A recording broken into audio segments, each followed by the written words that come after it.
Once upon a time, the king once fell very ill, so ill that nobody could live. Because of that, his 3 sons is very much grieved at their father's sickness. When they walked together very mournfully in the garden of palace, they met a little old man and asked them, "What is the matter?" They told to the little old man that their father was very ill and that they were afraid nothing could save him. The little old man told that he knew what with the medicine, and he said that it is the water of life. If he could have a draught of it, he would be well again. But it is very hard to get. So then the eldest son said, "I will soon find it." And he went to the sick king and begged that he might go in search of the water of life, as it was the only thing that could save him. And when he had gone on his way on the deep valley, he saw standing above him on one of the rocks a little ugly dwarf, and asked him, "Prince, whither so fast?" Instead answering it nicely, he said a bad word. Then the dwarf was enraged at his behavior and laid a very spell of ill luck upon him. Meantime, the old king was lingering on in daily hope of his son's return, till at last the second son said, "Father, I will go in search of the water of life. My brother is surely dead, and the kingdom will fall to me if I found the water," the little child saying. He set out and followed the same road which his brother had done, and met with the same elf, who stopped him at the same spot in the mountains, saying as before, "Prince, Prince, whither so fast?" "Mind your own affairs, busybody," said the prince scornfully, and rode on. But the dwarf put the same spell upon him as he put on his elder brother, and he too was at last obliged to take his abode in the heart of the mountains. Thus it is with proud, silly people who think themselves above everyone else, and are too proud to ask or take advice. When the second prince had thus been gone a long time, the youngest son said he would go and search for the water of life, and trusted he should soon be able to make his father well again. And so he set out, and the dwarf met him too at the same spot in the valley. The dwarf asked him the same question, but he answered it nicely, and because of his kindness, the dwarf helped him to find the water of life, and gave him a 2 loaves bread that he will give to the true hungry lion. For that, they will let pass him an iron one to open the gate of a castle. Then the prince thanked his little friend until he came to his journey's end and found everything to be as the dwarf had told him. Further on, he came to a room where a beautiful young lady sat upon on a couch and welcomed him joyfully and said to him, if he would set him free from the spell that bound her, the kingdom should be his, and he would come back in a year and marry her.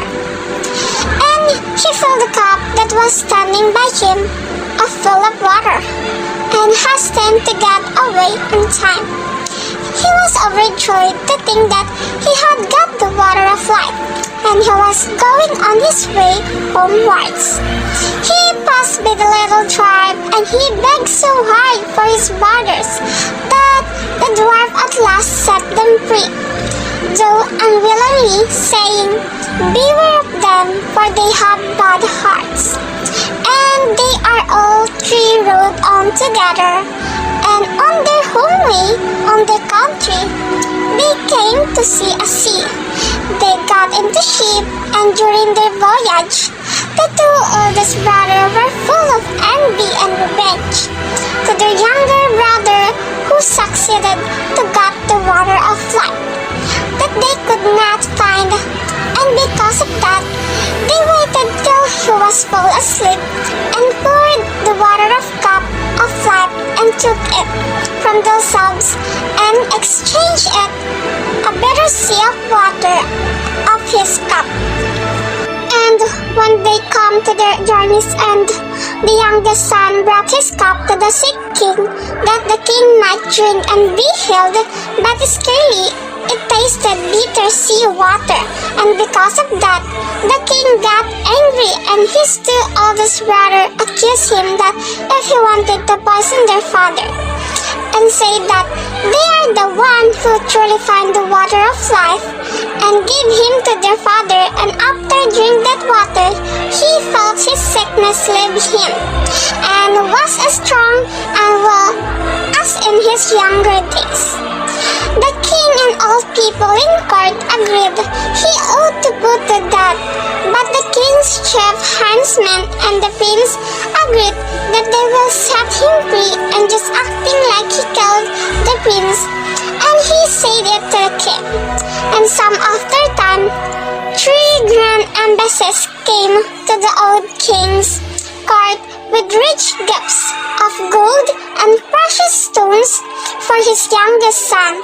Now all these were sent from the 3 kings to whom he had lent his sword and loaf of bread, in order to rid them of their enemy and feed their people. And because of that, the kings realized that his youngest son is guiltless, and said it to his court. And he really happy to know that he is not dead, and he is hopefully he will be back in his kingdom and forgive him. And after that, the princess welcomed him with joy, and should now be her husband and lord of the kingdom. The princess told him she had heard of his father having forgiven him, and of his wish to have him home again.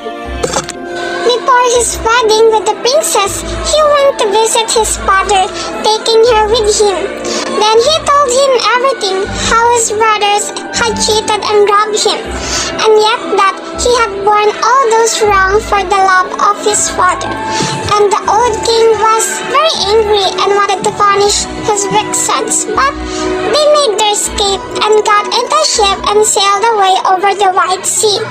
And where they went to, nobody knew and nobody could. And now the old king gathered his court and asked all his kingdom to come and celebrate the wedding of his son and the princess.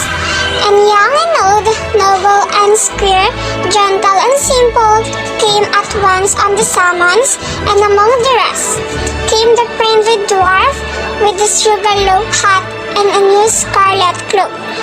And the wedding was held, and the merry bells rang, and all the good people they danced, and they sung, and feasted and frolicked I can tell how long, and they lived happily ever after.